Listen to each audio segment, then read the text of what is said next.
From the Standing Stone Farm Studio right outside downtown Nashville, it's time for the most ridiculous sports podcast in the world. So sit back, relax, and listen as Bobby Butler and Brandon Bond crack open a cold one and talk all things hockey, pop culture, and complain about everyday situations. It's the Pucks Out Podcast on the Penalty Box Radio Network.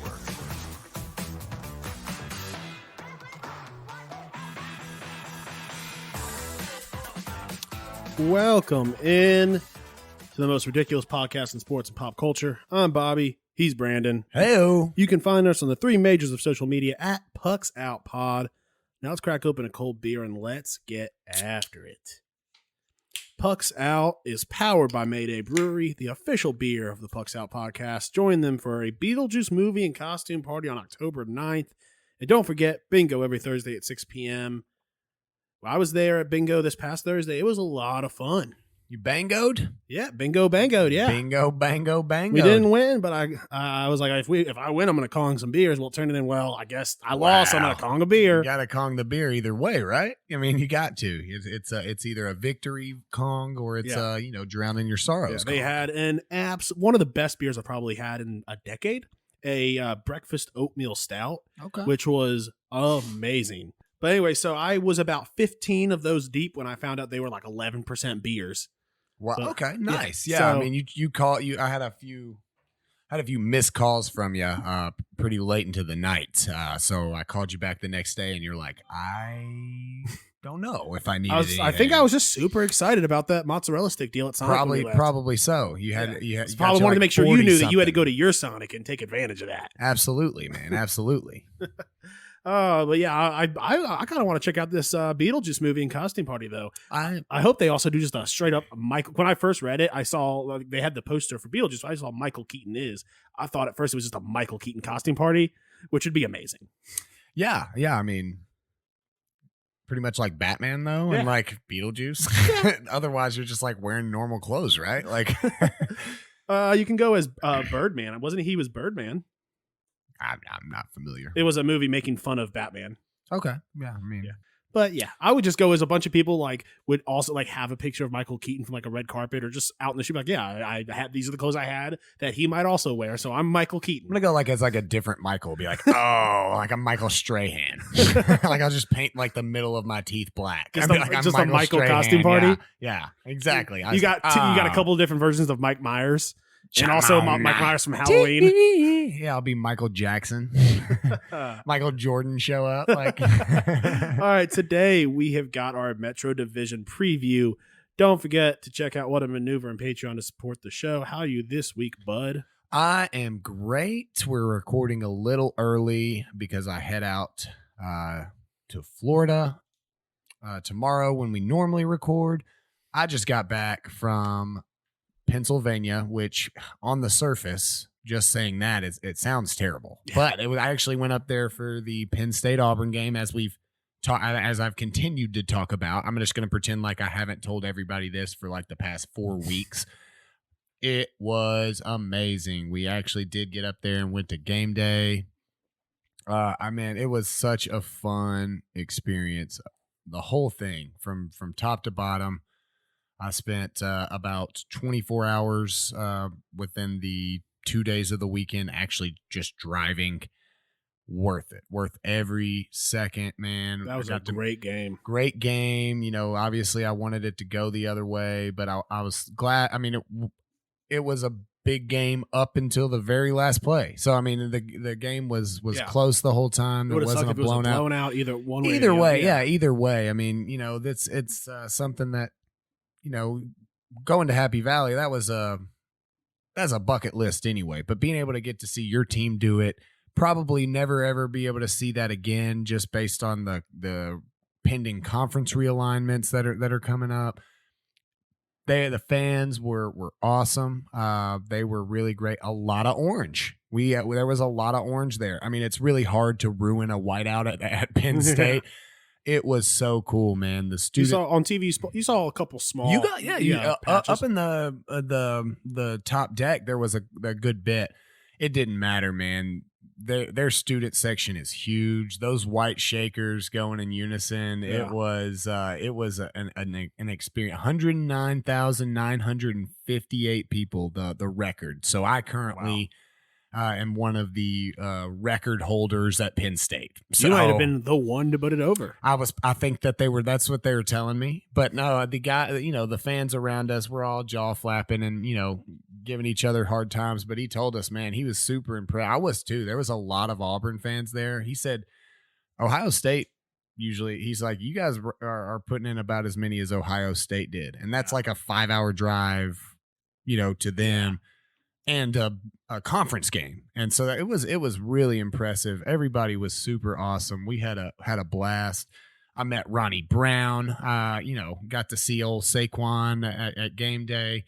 Saquon supped Stephanie. It's like sup. That's pretty cool. I mean, I thought she you said didn't know. Stephon sucked, and I was like, ah.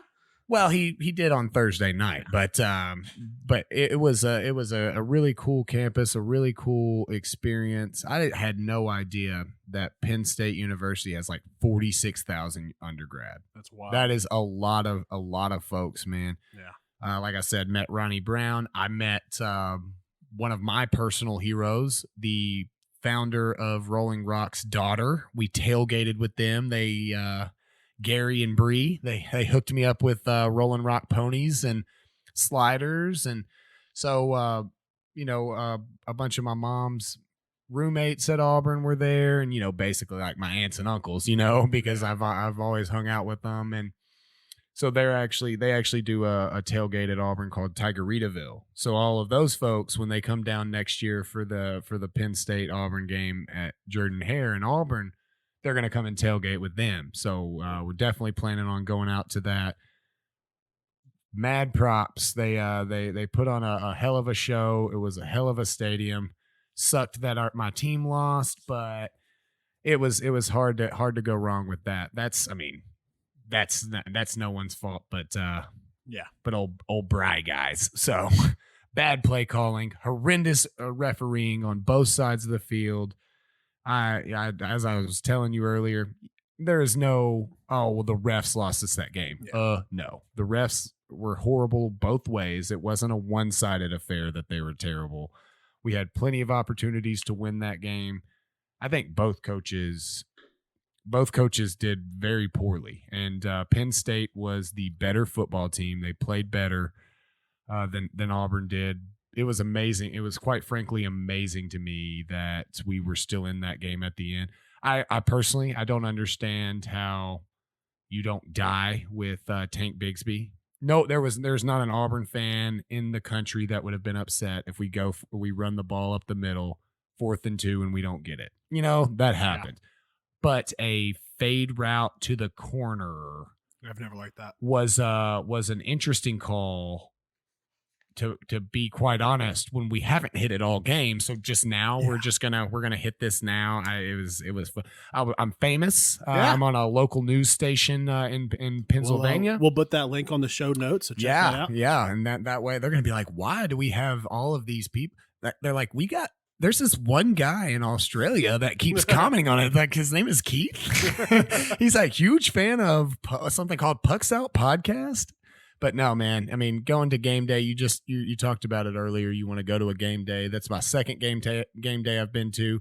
I really do need to go to a game day that's not an Auburn game, because I've been to 2 game days. We got beat by Penn State and Vanderbilt at those 2 Auburn game days. So just really sounds like I should just not go to Auburn game days anymore. Not that we'll have many past this point. Yeah. After loss. I have never been to a game day, and I still think that next year we should. It's an experience you need to go to. The show should try and get out there and do a game day. Yeah, well, maybe we'll just go set up our own table. They're like, "Who are you?" Be like, "Oh no, don't worry about it. Bring our own mask to make a pick." Maybe Kirk will let us ride with him. Yeah, he's here in town. So, and let's be honest, how many years left does old Lee have left? I mean, they might have a spot open. That was some of the funny jokes that we were telling. Hey, at one point Lee Corso is going to be like, "Not so fast." No, I'm serious. You're talking way too fast. I could not understand you. But game day is an experience that everybody should be a part of at least one. Well, any sports fan. If you don't like sports, It's probably not for you. But the setup was great. the game day was right in front of their what's called Old Main, and it was their oldest building on campus that used to that building was the college. And so they brought Saquon in from all the way down to the stage, and they had people lined up all the way down there, and I was actually right at the line where they brought him in. So I got a nice little video of him walking by, and all of his all three of them, his right thigh, his left thigh, and him. He was also there. He's a shorter guy, but that man is stout. Yeah. that man is stout. I was wondering why they separated everybody so they had a lane. I don't know why they didn't just let him walk in front and just spread people out with his legs, just like boom, just moving them. Yeah. Awesome. Really want to thank the fans there. They were really accommodating and welcoming. Cool. All right, let's jump into the news. Everything you need to know about what's happening on the ice. It's time for news from inside the boards.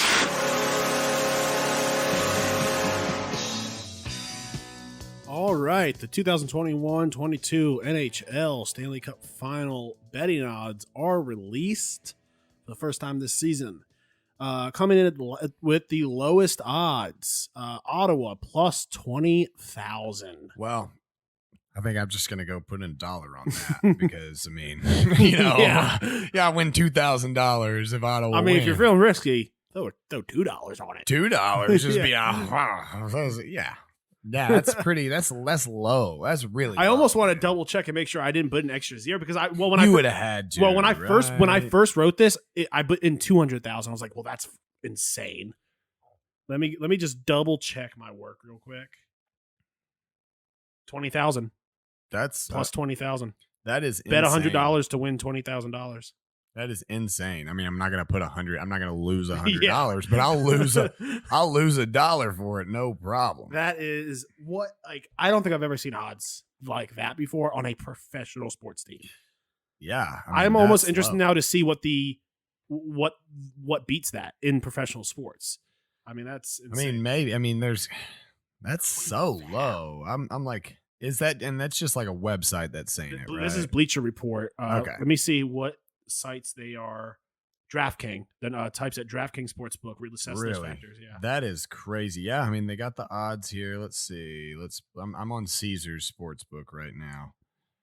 20,000. No, I'm getting 20,000 for the Red Wings. Let's see what Bleacher says the Red Wings are. So Auto, there's multiple teams at 20,000. Sabres, Ducks. I'm getting Ottawa 12,500 is what I'm getting. Then it might have been updated. I'm getting the Sabres and Let me see Wings. when this was released. Well, they maybe everybody went out and threw $1. Probably, yeah. I mean, and this was released September 19th. I'm not willing to waste my $1 by putting $1 on the Sabres, though. I will not do that. So here's all the teams that Bleacher Report says at plus 20,000: Senators, Sabres, Ducks, Coyotes, Blue Jackets. Detroit's at plus 15,000. Sharks at 10,000. Yeah, these odds are definitely different on Caesars, so maybe I'll go check DraftKings. So we're already going down this list. So that is what they consider the bad tier. Now here is the next tier up. The Predators at plus 10,000. The Kings at 10,000. The Canucks 6,000. So we finally broke that. I guess the 5-digit number. The New Jersey Devils plus 5,000. The Habs plus 5,000. We're in the next tier, according to Bleacher Report. St. Louis Blues at plus 5,000. The Jets, 4,500. Flames, 4,500. Blackhawks, 4,500. Kraken, plus 4,000 at number 16 on the list. That is, quite frankly, amazing to me that the Predators are at plus 10,000. But the Kraken are plus 4. Yeah, the Predators have not lost that many players. They were a playoff team that... Yeah, they've been making the playoffs. Yeah. As far as I'm concerned, the Kraken, while they may not be plus 20,000 odds, they don't deserve that plus 4,000. They are riding on the coattails of Vegas with that. Yeah. I mean, this is a completely different team, and this is exactly what all the conversations were about Vegas as well. But I think it was just a different style of drafting. Absolutely, I'm very intrigued by that. I'm gonna have to. Yeah. I have to throw some money on the Preds. The Flyers plus 4,000. The Stars plus 3,500. The Capitals plus 3,000. The Wild at number 12 with plus 2,500. The Pittsburgh Penguins at number 11 at plus 2,500, which honestly, I mean, yeah, no. Now that I'm thinking about it, I wouldn't throw money on them. Yeah, $1 to win, 250. Yeah. Carolina Hurricanes plus 2,500. New York Rangers. That I might throw some money. Yeah, on. New York Rangers 2,200. Edmonton Oilers 2,000. The Panthers plus 1,800. The Islanders plus 1,700. I'm frankly not. I think that the Panthers, while they're good, I wouldn't put money on them. I am on the. Yeah, I mean these are Bleacher Report does have the lines from DraftKings. Yeah, I mean because Senators are there. That's wild. That's a huge difference between Caesars and DraftKings.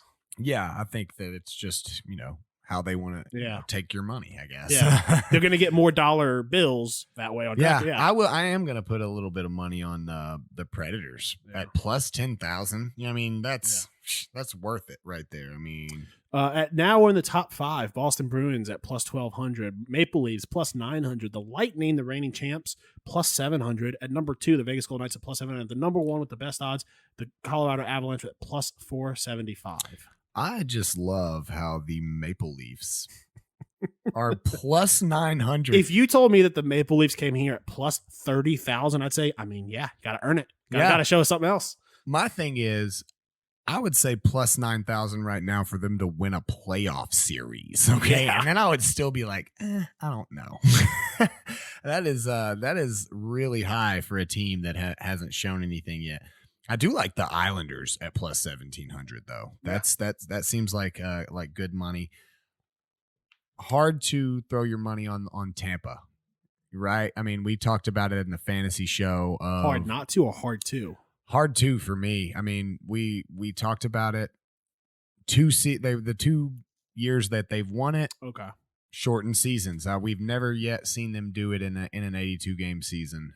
So plus 700 is, I mean, a three-peat's hard enough. A three-peat when you completely kind of change up the games, and they've lost a lot of that third line, if it was that grit. Like plus 1,200, I think I'd throw a little bit on it. Yeah, I mean, I think I'm gonna go put some baby money on the Preds at plus 10,000, and I really like that Islanders plus 1,700. Like Carolina too. Carolina had I think 2,200.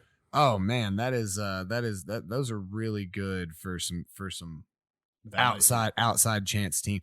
As much as we're going to talk about this team today, the Rangers, as much as I kind of like them as a team, plus 2,200 is really, it's really high. I mean, I feel like it should be higher, like for a team that hasn't quite shown what they can be. Yeah, for sure. Let's move on. Zdeno Chara signs a 1-year deal with the Islanders. His 24th season in NHL. The 44-year-old was drafted by the Islanders in the 1997-98 season.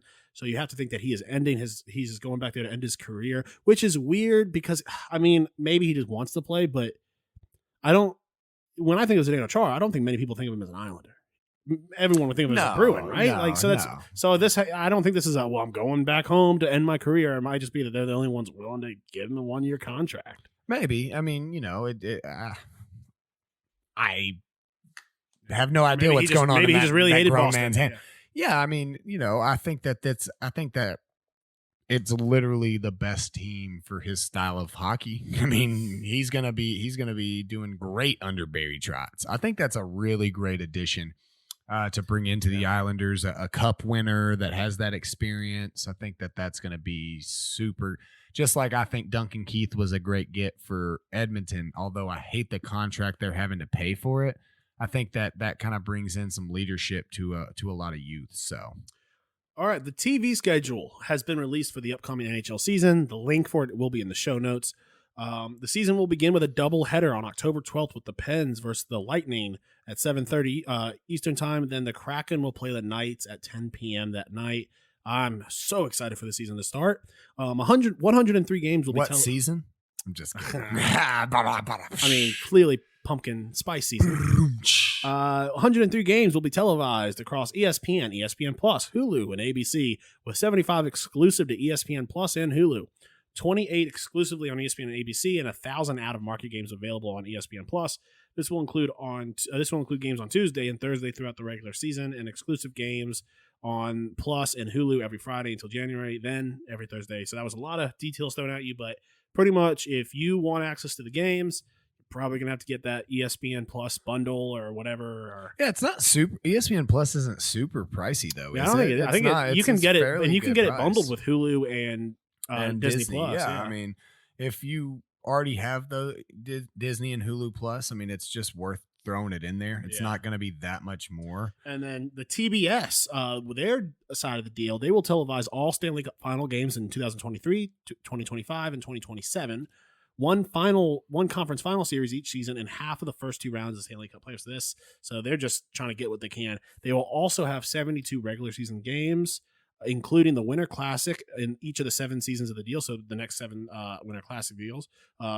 TNT begins its schedule with a doubleheader on October 13th, featuring the Rangers and the Capitals at 7:30 Eastern, and the Hawks and Colorado Avalanche at 10 o'clock that same night. Yeah, ESPN Plus is $6.99 a month, Yeah, or $69 a year for the whole year. So I mean, $70 for the year is not bad. It's not bad at all. And obviously, at that point, you also get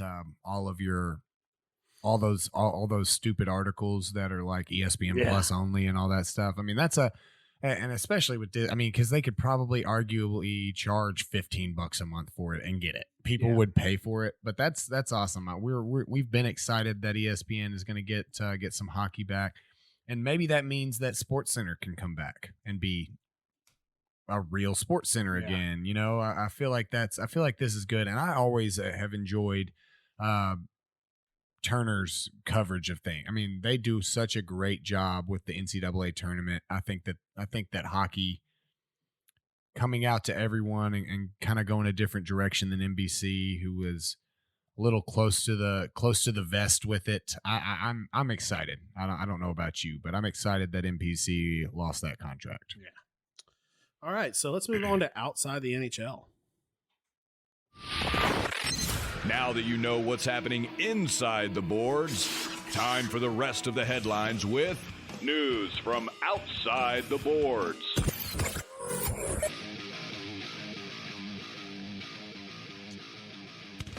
Football, baby. Great Thursday night game between Washington and New York Giants. It was a game. It was a good. Hey, it was a nail biter, and as a fan, it was a great game. 30-29 with a last-second field goal. It was. I mean, it was an awkward game where, you know, the team seems like they couldn't. Both teams seemed like they couldn't get anything going. Then out of nowhere, Washington just kind of showed up. Taylor Heineke looked decent. It was a good game, but there was a lot of other great games this weekend as well. Last night's game, Baltimore and the Chiefs, I didn't get to watch. I kept it on my phone. Yeah, Ravens came out on top. Yeah, I watched a good bit of that. That was pretty good. I was driving most of the day yesterday, but I had Red Zone on for most of it. When I finally got into Tennessee territory, I just flipped on the radio because I kept having to have Stephanie restart Red Zone.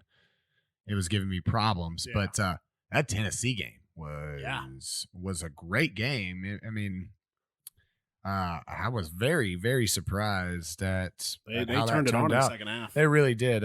King Henry, after a not so great first week one, is now the league rushing leader. So, I mean, he is just a man among boys, and there was something important that you wanted to talk about. The Titans. Speaking of Titans and speaking of boys, the Titans are now undefeated this season without Taylor Lewan. So, I mean, some people might say that that's, causation isn't correlation and stuff like that. But I mean, I'm just saying it's pretty clear what the secret weapon is. It's not Taylor Lewan. Yeah, when they did this with the whole left out the whole left side of their line for the most part. I mean, and they got a lot of help elsewhere. All 3 other AFC South teams lost yesterday, so that was pretty important. I think we're second right now behind Houston because they have a win within the division. So not too worried about Houston, especially if Tyrod Taylor is down. Titans looked good. They came back. They kind of held it together.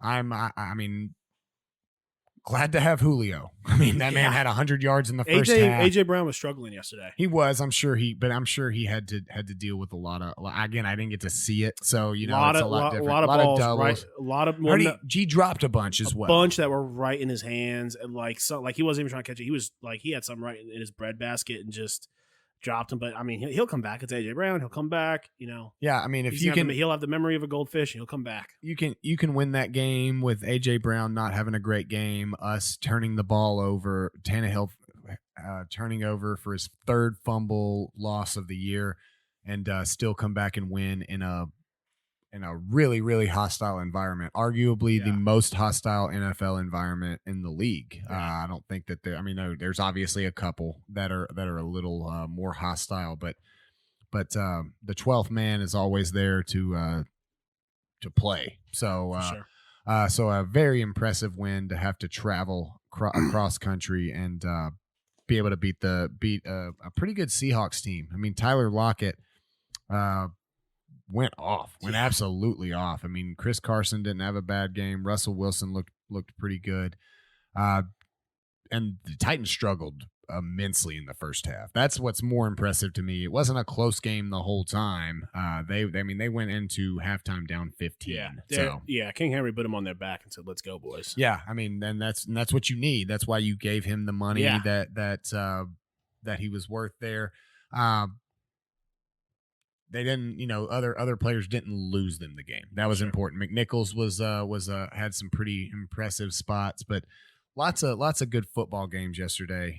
Zach Wilson, your boys up there in New England just absolutely obliterated that guy. I think at one point in the first quarter he was 0 for 2 with 2 interceptions. So what I saw was it was the first time or the second time in history that a quarterback's first 5 passes were interceptions or something like that. Well, he only had 4 interceptions. Okay, so I think it was like his first 3 passes in the game then were interceptions. Hey, welcome to New York, baby.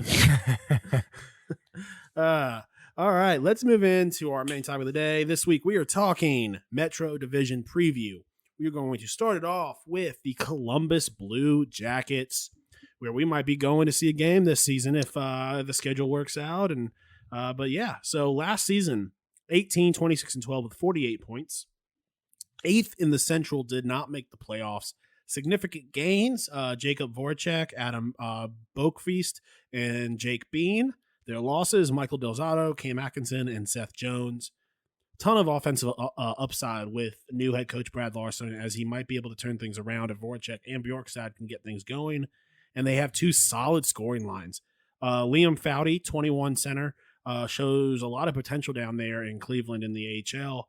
Watch for him to get called up to the NHL this season. I watched a couple of his clips. He looks good, and it looks like he's adjusting. Zach Werenski, 24 defenseman, still locked up with that 6-year, $57.5 million contract. That is a lockdown defender. Concerns is the rest of their defense is pretty lackluster without Savard or Seth Jones. And Patrick Laine, is he a concern? Is he a strength? Who knows? Will this season be up or down? He has had a roller coaster of a career. 36 goals in his rookie season, followed up with a 44 goals as a sophomore. 18-19 season, he had 30 goals. That was only due to an incredible hot streak from pretty much all of November, when he scored 18 goals in 12 contests. Followed that up with a good 28 goals and 63 points in 68 contests in 1920, before being traded to Columbus early in 2021 and ultimately having the worst season of his career to date with 12 goals and 24 points in 46 contests. And more than that, looking bad on the eye test. I mean, I believe that he is a liability to this Columbus Blue Jackets. What do you think? Yeah, I mean,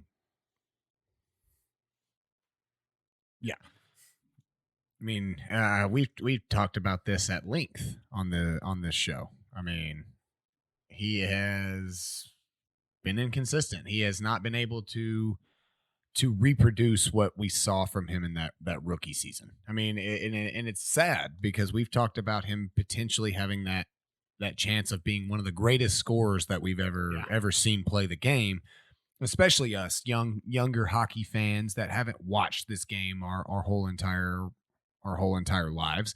where we really got into it the first year that we kind of super decided, hey, let's be hockey fans. Let's get into this.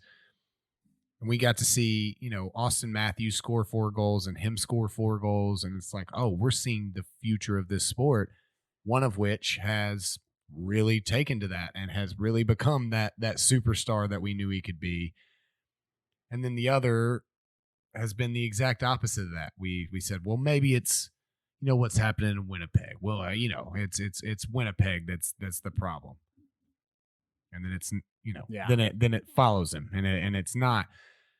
We've talked about it in terms of does he have that motivation to be great, or was he just a once in a generation talent that just thought he was a once in a generation talent? And I mean, it's seeming more and more like that every day. I mean, he's a young guy. And so there is in no way are we saying that he's got time to turn it around. He can't turn it right. Exactly. We're not saying he can't turn it around, but we're also not going to say, well, I can't just keep saying, oh, well, he's young. I mean, at what point do we say, he's 23 years old. He's been in the league since he was 18. It's not.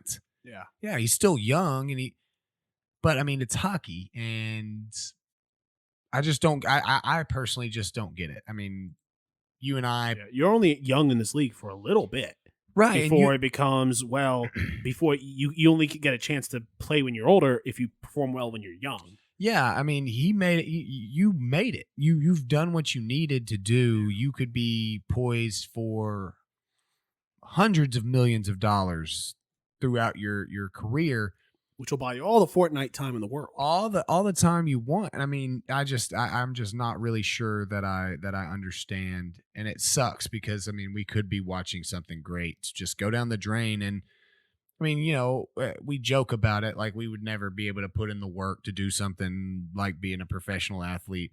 But let's be honest, neither of us ever had the talent to be that professional athlete anyway. So maybe if we had that talent, we could buckle down and get there. Yeah. But I mean, and him being who he could be could change the trajectory of the Blue Jackets. I mean, they're a bad team because we don't know who he is and who he could be, in my opinion. So I'm completely with you. I think that loss, he could easily get them from 3 spots out of a wild card, like 1 spot out of a wild card. Absolutely. 3-4 games, he could win with his play, and then, keeping them in the game. But moving on to just the other moves, because let's not just talk. I mean, obviously, hockey's not a one-person game. That loss of Seth Jones is tough. That's a tough loss, and especially to the Blackhawks. Not that they'll have to play them like they did last year, but I think that with a good line, I mean, a Jacob Voracek was a great ad. That was a great ad, but you really summed up that the concerns about the rest of their defense. I mean, they lost 2 really good pieces to their defense. I'm interested to see where they land within a really tough division, in my opinion, this year. For sure.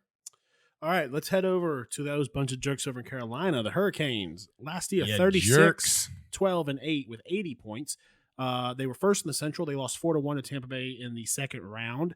Their gains, Derek Stepan, Brandon Smith, Antti Ranta, not Tony DeAngelo, which I guess might be in a insignificant gain. That's a significant loss. Yeah, it's an insignificant gain.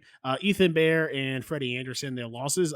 Johnny Hakanpää, Dougie Hamilton, Warren Fogle, Peter Mrazek, James Reiner, Jake Bean, and Alex Nedeljkovic. Very, very strong blue line. Yeah, Carolina with Slavin, Pesky, Skeggy. Tough loss with Hamilton. Yeah, tough for sure. Loss with Hamilton. Ethan Bear showed promise with the Oilers. Yeah, I like he passed the eye test for me. If he can be healthy, I think that's going to be a great player. Concerns goaltending with Alex Nedeljkovic looked like the Hurricanes goal. He looked like the Hurricanes goaltender of the future with a 15-5-3 record, 1.9 goals against average, and .932 save percentage in 23 starts. But Carolina then traded him away over the summer. Mrazek and Reimer are gone as well. Antti Ranta and Anderson are in. Those two are the biggest those two could be a big bust, but they also are very big variables. Both of those two have been those guys that always could be. You know what I'm saying? They could be that great goalie tandem that has been missing. I think that honestly, for both of those two, Freddie Anderson especially, I feel like the pressure's a little bit off. I mean, Toronto has got to be an extremely, extremely difficult place to play, pressure-wise. I would imagine it's a lot like in the hockey world. You know, I would being in a New York market. You know, it doesn't matter what sport. There's hundreds upon hundreds of beat writers and fans and millions of people in that New York City market that just it's intense pressure all the time. Going to Carolina is a different ball game, and I think that could be extremely helpful to Freddie Anderson. And to be honest, Antti Raanta did great when he was in New York there. I mean, I think most of his struggles have been injuries and not being able to stay healthy and going to the Coyotes. I mean, when he was able to play, he played fairly well. There was a lot of promise from Raanta, and Anderson definitely had his moments that I think that while I agree with you. Nedeljkovic and looked like the guy, and Mrazek was great when he played. I don't know how significant the losses are because the two guys they brought in could be very similar to the team that those guys were. Yeah. I think what I meant to put in the doc is I wrote in those two are the biggest busts. I'm like, that. I think I meant those two are not the biggest busts, but they are variables. That's what I meant to put in the doc. And because I was reading that, I was like, that makes no sense. Yeah, no, I didn't get that. I didn't make it seem like you were talking about it like that. So, Tony DeAngelo was a massive liability.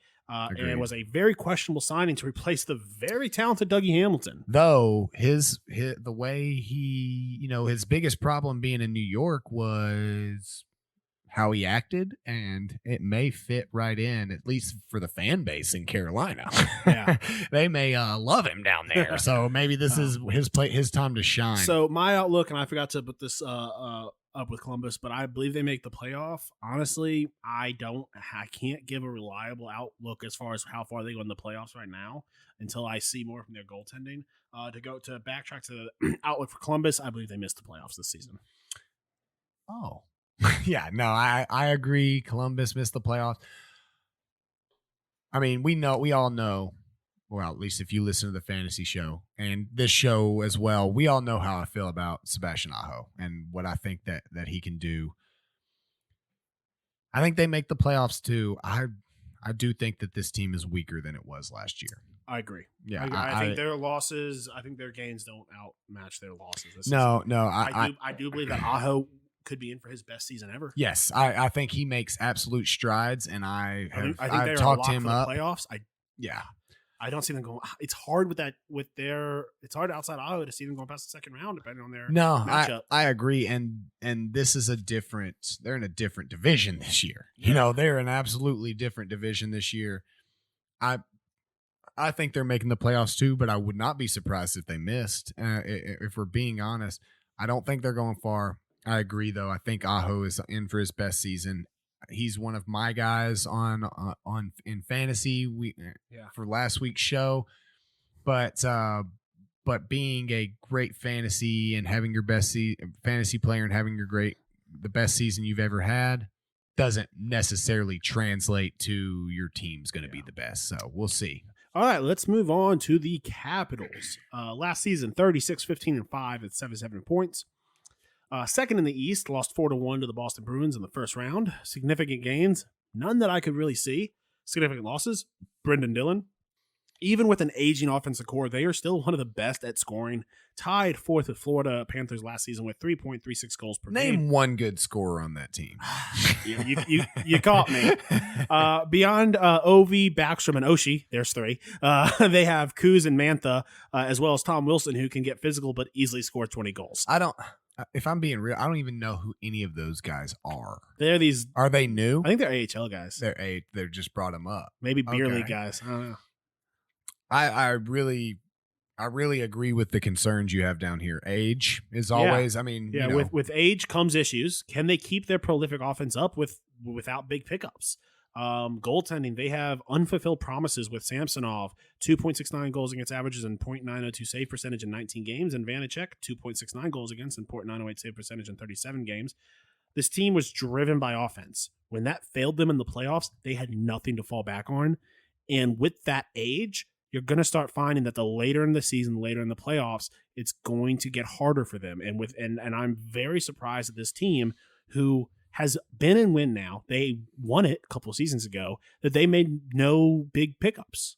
And that's concerning. Yeah, no moves was extremely interesting to me, especially, I mean, there's got to be a ton of guys out there that want to come play with Alex Ovechkin. You know, I mean, that's not a hard sell, you know, or maybe it is, you know, I don't know the guy personally.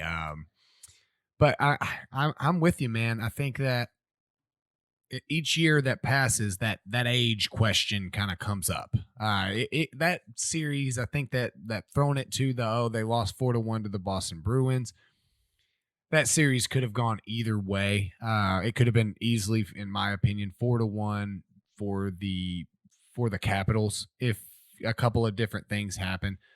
Boston was the better team in that series, but I mean, you got to be able to score if that's what you're great at, and they weren't able to do that in the series, or at least not enough. I'm with you. I think that I've been hearing lots of touting of Samsonov, and I've just personally I haven't seen it. I just haven't. Guys can have great games, but you got to put it up there to show me that you're worth what you're talking about. So I don't know. I've got my outlook is a first round exit. I wouldn't be surprised if they miss the playoffs. I wouldn't be surprised if their outlook. I wouldn't be surprised, and you'll see coming up my outlook for the Penguins if they flip flopped. If one it's makes totally it, possible. I think, and let's move. Go ahead. So go ahead. With the Pittsburgh Penguins last season, 37-16-3 with 77 points. First in the East, lost 4-2 to New York Islanders in the first round. Significant gain, Brock McGinn. Significant losses, Cody Ceci and Jared McCann. Offense is still one of the best in the NHL, ranked second last season with 3.45 goals per game. And they return with most of their forward core intact. Jeff Carter continues to shine post his trade, 9 goals and 11 points in 14 games during his stint with the Penguins at the end of the 2021 campaign. Concerns, Tristan Jarry had a rough 2021 season that started to get better towards the end, but his inconsistency is an issue. Casey DeSmith also has issues. While not horrible, those are not goaltenders that could win you a Stanley Cup, I don't believe. They will miss Crosby and Malkin to begin the season in a very tough division when they have a lot of home games early. I believe they have like a 10-game homestand in the first month, which they're not going to be there for. And in this division and in this league, if you get behind, especially in that Metro division, if you start off slow and you're playing catch-up later in the season, you're going to find yourself in a hole. And it's going to be tough for them to get out of that when they're playing on the road late in the season. Yeah, I completely agree with that. Missing Crosby and Malkin really hurts the team overall because they make a lot of these guys great. Yeah. And do they have somebody that can step up into that spot? Jake Gunsel can, for sure. He is a superstar in this league, in my opinion. Like you said in the fantasy show last week, Brian Rust suffers. I think who suffers the most from this and went from a guy who I have been very high on the last couple seasons, but a guy that honestly I'm not going to touch, Kasperi Kapanen. He suffers from this greatly. I'm not touching Kasperi Kapanen in fantasy. Yeah, it has to be basically a stolen draft pick. You know, you got to be able to get him 16th, 17th round where I might throw a pick at him here or there, because, if they're only gone early on in the season, then great.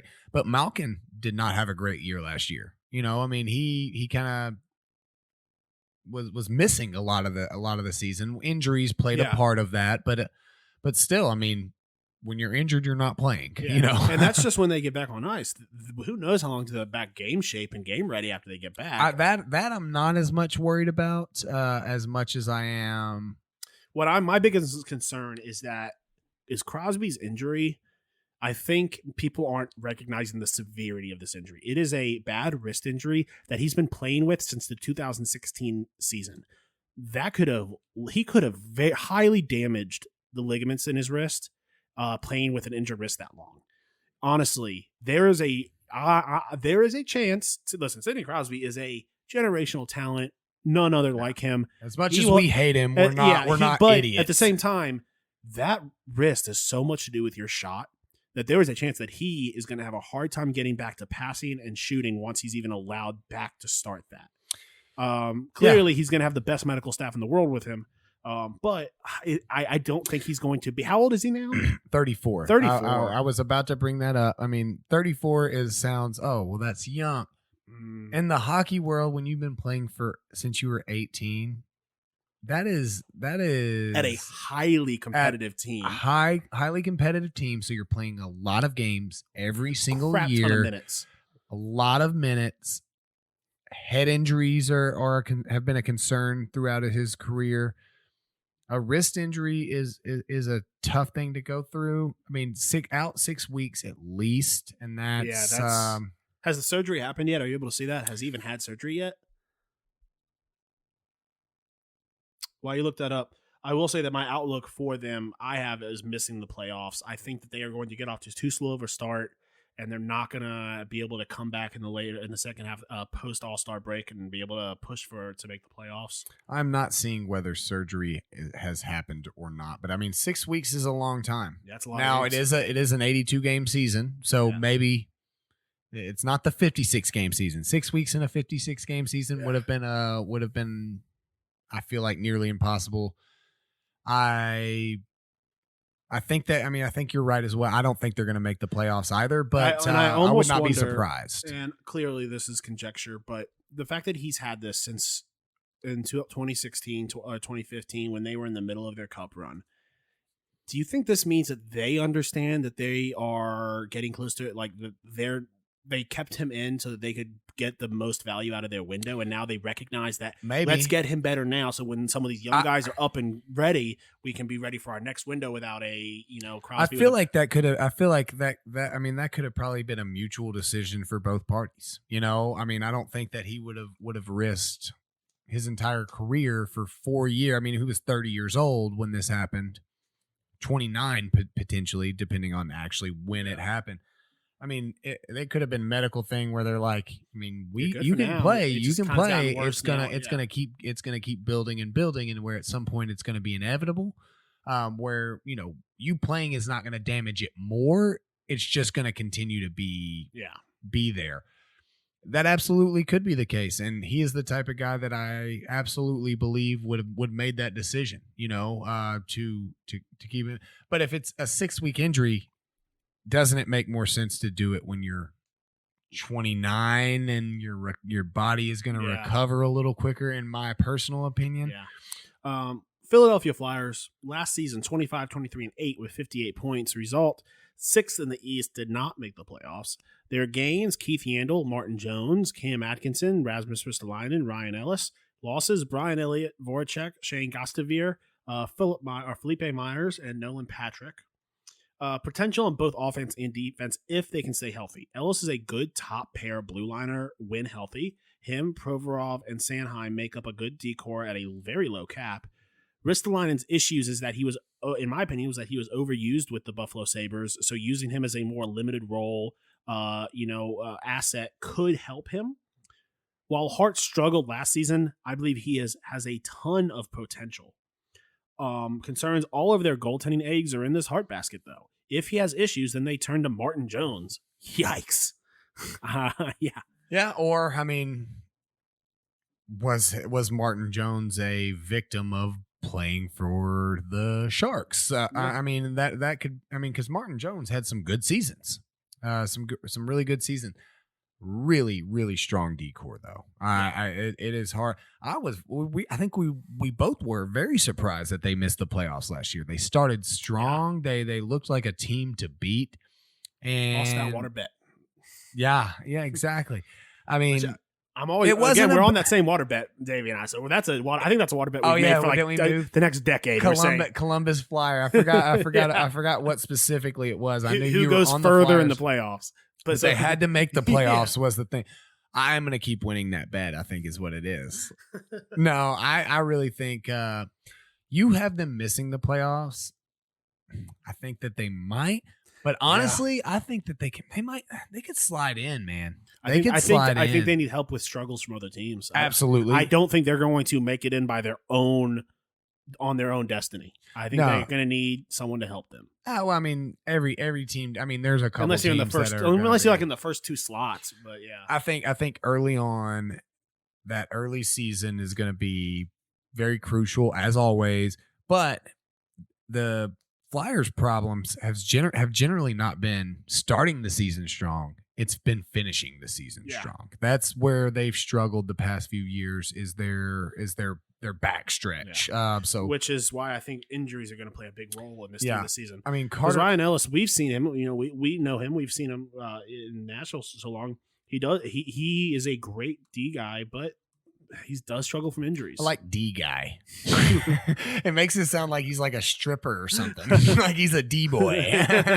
I mean, you know, the thing is with it's hard to reconcile in your mind sometimes with guys like Carter Hart or Patrick Laine that we've seen them for a while, and so they're just staples. Carter Hart's 23 years old. Yeah. I mean, he's at the point in his career where he could come in and win a Vezina. We may not know the kind of guy he is. Now, that is not a prediction. I'm not water betting it. I don't think Carter Hart is winning a Vezina. But I mean, 23 years old is pretty young.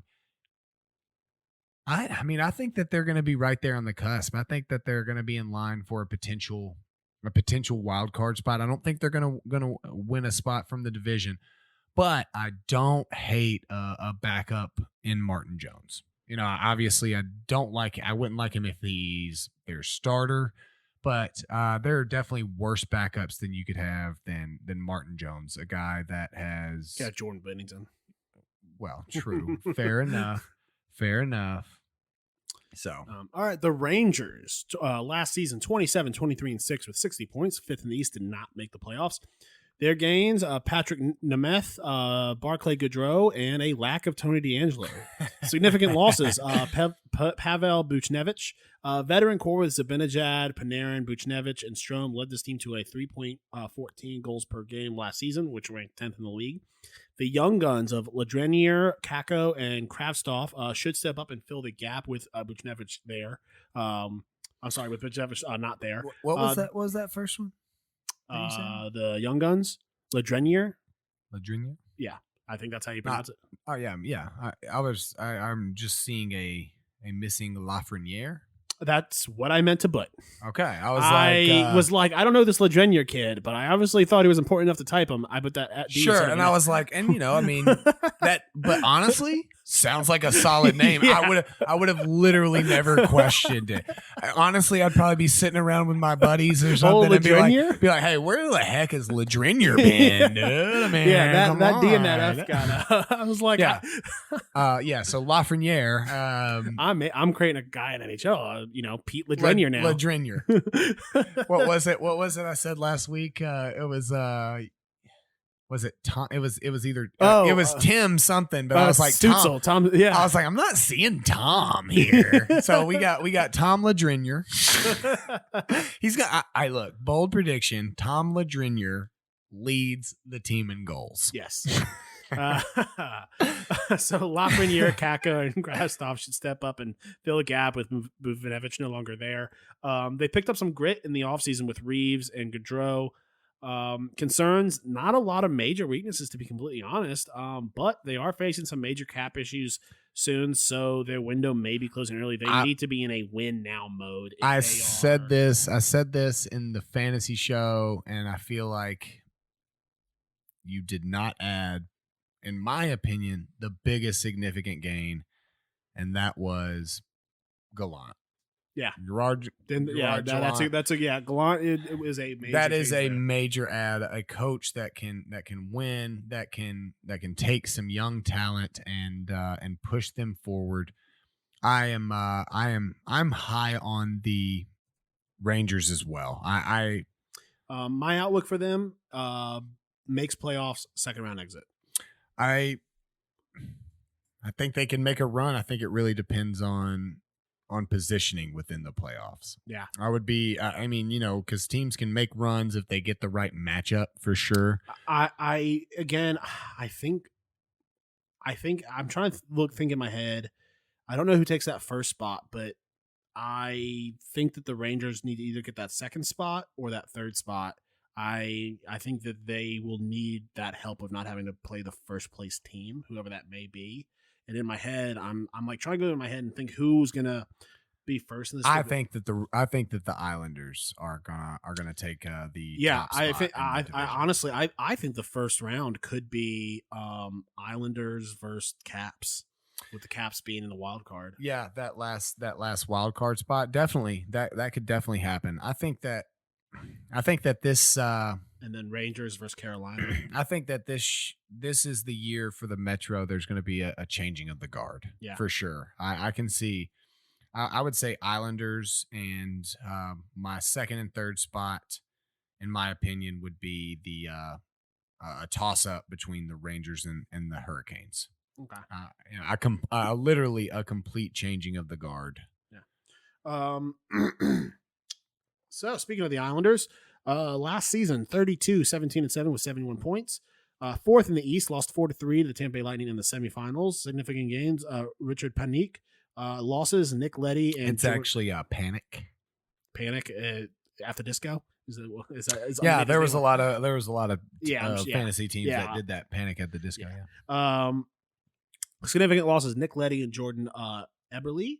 Goaltending looked absolutely great last season. Varlamov and Varlamov and Sorokin finished fifth in the Vezina Trophy voting with okay, I forgot to put a period there. I was like, this makes no sense. I wrote this late at night. Goaltending looked great last season with Varlamov and Sorokin. Varlamov finished fifth in Vezina Trophy voting with a 19-11-4 record, 2.04 goals against average, and a .929 save percentage in 36 games, while Sorokin had a very strong rookie campaign with a 13-6-3 record, 2.17 goals against average, and .918 save percentage in 22 contests. And they've got a great defense in front of them. Concerns without Eberle and offensive D-man Leddy, they can't lean on that defense that got them to the conference final. So they're going to have to find a makeup for that. And honestly, I think they will. I think they're a very good team. I was lazy and just what makes playoff, but I think they make a run. Yeah. I think this could be I think I wouldn't be surprised if they are raising the cup at the end of the season. Absolutely. Honestly, I think that it is best case scenario. Your concerns are absolutely valid.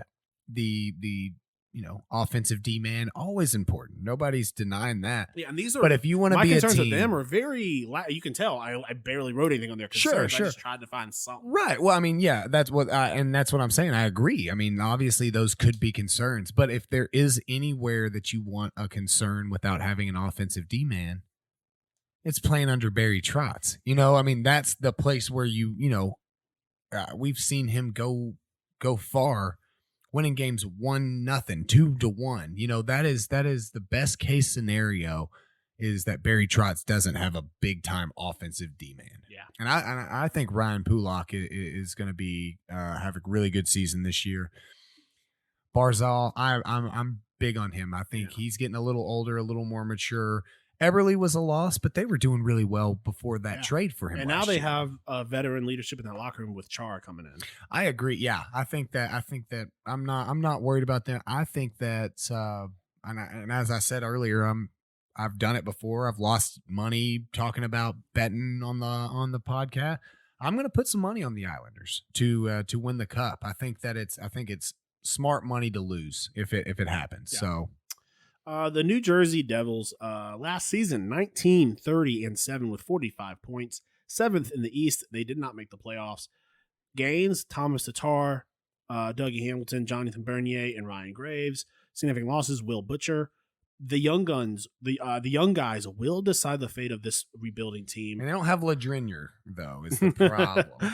They could turn a 26th ranked offense into a top 10 offense with the same core guys, but with talent, but with this talent and these young guys, it's too hard to tell because it is such a young team.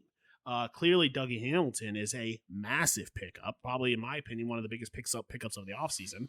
Agreed. Concerns goaltending. Blackwood looked good in his first 2 campaigns, but struggled last season with a 14-17-4 record, 3.04 goals against average, and .902 save percentage in 35 starts.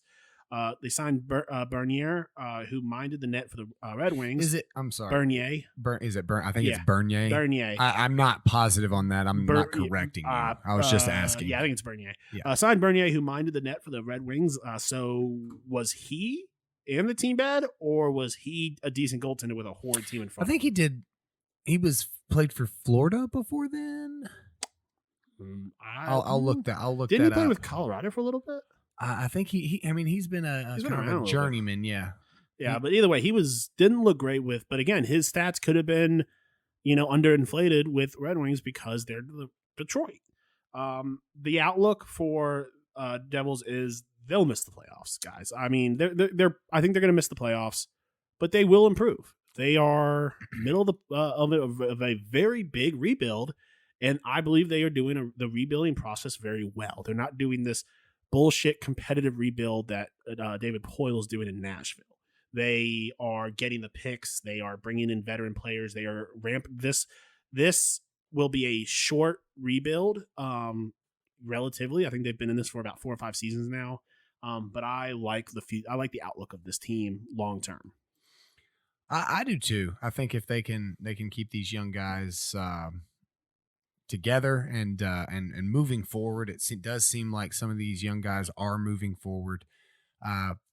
Couple of bad moves last year where they're spending a lot of money on not that it was horrendous money. I mean, PK Subban, you thought that, okay, this is going to be a good move for a former Norris winner and a guy that came into Nashville and really with his personality and his style of hockey kind of helped carry us to a Stanley Cup final, but it ended up just being bad money. Yeah. He's older. His back is hurt. Unfortunately, I love the guy. I would never disparage him, but it was a bad hockey move. We can't just say we love the guy and then pretend like it wasn't a bad move. It was good for us. It was bad for them. But they have a lot of good pieces. I mean, Thomas Tatar and Dougie Hamilton, I think, are fantastic moves for this team that really fit. Yeah. To bring back Bernier, I was wrong. There was no Florida in there. Last 3 seasons in Detroit, a season in Colorado, as you said, a season in Anaheim, 3 seasons in Toronto, and then he started his career with 5 seasons at the Kings. So a little bit of a journeyman, I think, can be a good backup to Blackwood. Blackwood again. Another young guy that we don't really know what he could be. He could be great. He could be, he could have been a flash in the pan. We'll have to see on that, and I think it will be very dependent. I do think they'll miss the playoffs. I think they're going to be a lot closer than whatever you think they will be at home. Blackwood is 24, by the way. Okay. But all right, so that wraps up our Metro Division. So let's go through and say. You want to do our 1, 2, 3? Who's definitely going to the playoffs from this division? We know Islanders, Carolina. Okay. Let's say Rangers, Capitals. Okay. Well, it'll be 3. So you think one of those teams is making one of the wild card spots? I'm going to go on paper and put those are my top 4. And then once we do the other divisions, then we'll come through and say, okay, this number 4 is going to be better than this one, and then I will reevaluate after we do all. Okay. Well, then I would like to go with the same, and I am going to go a little outside though. I'm not taking the Caps. I'm going to put the Flyers in there instead. Okay. Yeah. That honestly. And this is not set yet. I may look at that. We may get done with this and I'll say, you know what? I'm going to move it around. But I that's my very early. We say this, and you know what it's going to be? It's going to be Washington, Pittsburgh. And who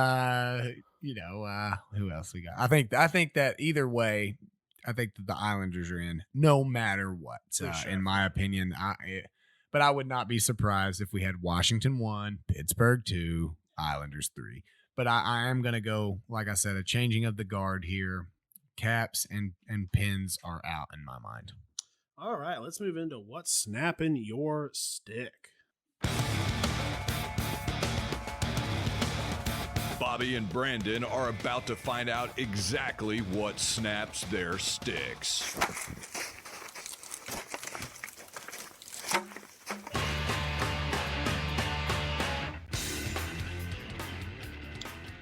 Before we get started, I just saw the 49ers will hold a open tryout for their running back position.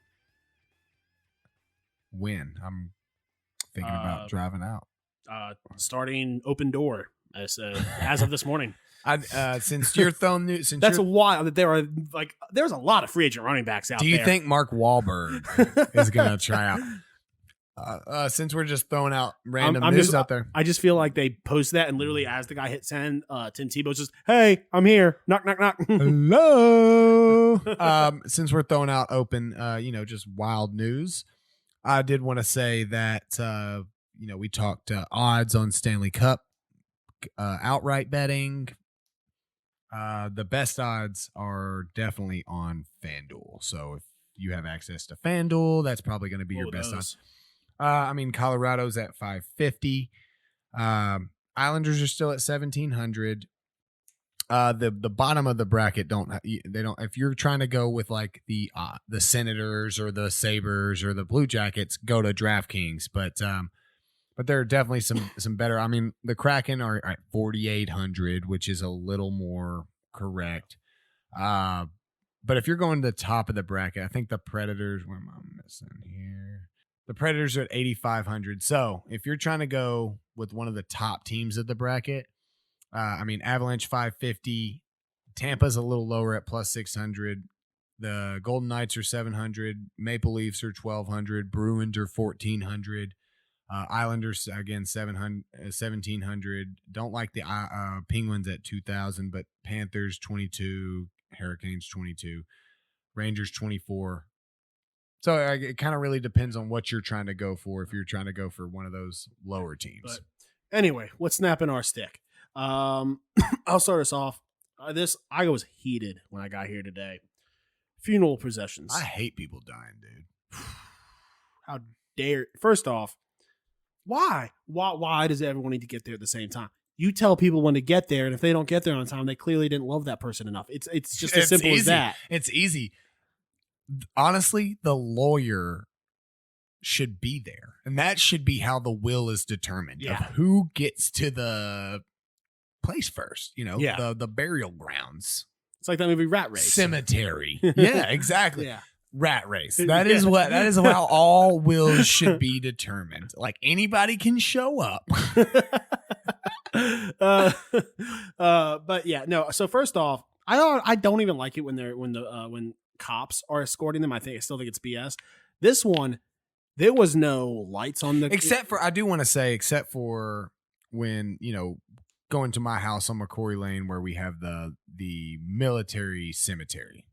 Yeah, no, you get it. Yeah, and normally my argument is that who are these people? Like, dude was a plumber. Dude was he didn't want to do anything boring. The dude laid pipe. Yeah. Okay. I'm going to get canceled by the plumbing foundation. Oh my goodness, dude. The plumbers union. Yeah, we're done. Plumbers at home. We're just kidding. You deserve the plumbers union. That they're mobbed up. You deserve the biggest funeral possession. Yeah. Possession. So I'm driving and these guys, the only reason I knew it was because there was a hearse there, but these were just they didn't have a tag in their car like they usually do. There was no marked light. Usually they have the amber lights on the lead cars. Yeah. These cars are just going in intersections and blocking the intersections. Just like a guy. Literally just a dude. And it was a rental car. He wasn't even a part of the procession. They were in the leading were in rental cars. It said Nashville Airport courtesy vehicle. And so finally I'm driving and it's a green light and they just stop in front of me and I am blaring on my horn. I'm just sitting there on my horn, just and the one guy's like, "What do you want me to do?" And I'm like, It's like, "Move! go. What do you think? What What do you think mean? this horn's telling you to move?" Like I'm headed to First off, I'm drink going- yeah. beer, and look, man, I'm I'm a working man. That guy that died, I'm trying to podcast Yeah. here, bro. I'm a working man. I've got a 1 to 5. Okay. We got a 3 to about a 6 o'clock here. Okay. Gotta get out of my way, man. I'm with you. I think that, look, there's gotta be a limit. There's gotta be a limit to how far you get to just process. And I looked it up. I looked up the laws. They were not allowed to do that. They are not No, they are not an obviously official. we're They're not. not an officially marked vehicle. If they were an officially marked vehicle, what you they're can a Nashville courtesy vehicle. what you can do as an officially marked vehicle is you still have to follow all the laws. If you have a green light, you can go into that green light and guide people through. Right. You cannot go into a red light and guide people through a red light. That's it. These people, they just drove through the red Yeah, light. the police can let you through the red light. No, is that and not it? Is that even incorrect as even well? even funeral processions must follow all traffic laws, but because people have like right on red, the goal of that is to make sure that people who have right on red don't get in the middle of them. Yeah, I feel like I've seen the police. Oh, no. completely Yes, mess they've up done some- it, but I'm just reading the laws. But I mean, what are we gonna do? We're gonna arrest them, sir. Citizens this is, arrest. sir, this is a knock on the window, sir. I'm gonna need to see a license and registration, please. With that mustache, dude, you should. Honestly, if I had some aviator, he may roll down the window and give me the info, dude. I forgot to tell everybody I'm mustaching nowadays, so Yeah. It is that they are. Yeah, I was on my horn a lot, and the dude was getting pissed, and I was like, you know what? I'm in the right here. What do you got? Mine is uncreative trash talkers. Obviously, I was in hostile territory this weekend, and I expected jabs and trash talk and people throwing things at me, not like things, but just like throwing different hey, your team's Just get terrible, random items. your thrown at you. quarterback's Why horrible, did you even bring a stapler? whatever, I figured we were gonna get that. However, there were a lot Roll of Tide. there was like 1 or 2 in every group that hit me with Roll Tide. That's the team that I dislike, but you didn't. Alabama beat them in a whiteout game a couple years ago. And so I figured out what really made the Penn State fans that Roll Tided me mad was I'd ask them, I'd be like, I didn't know you were an Alabama fan. That's crazy. What are you doing up here? They really did not like it, but it was worse because their friends were laughing at them because, I mean, there are plenty of jokes that you can make about my team, but why would you use another team that is my rival as a trash talk? It's very uncreative. I was not a fan of it. I'm a fan of some I creative do have trash more talk. San Francisco breaking news. Along with Duke Johnson and Lamar Miller, they brought in TJ Yeldon. Okay. So, so if you're out there, if you're in one of my leagues, you should use a lot of your fab to go get TJ Yeldon. Yep. Next big thing, guys. Yeah. I mean, be careful. I mean, it is San Francisco, man. There is a high chance that he is a running back one at least once this year. So, but all right, everyone, we will see you next week when we go into the Central Division previews. peace.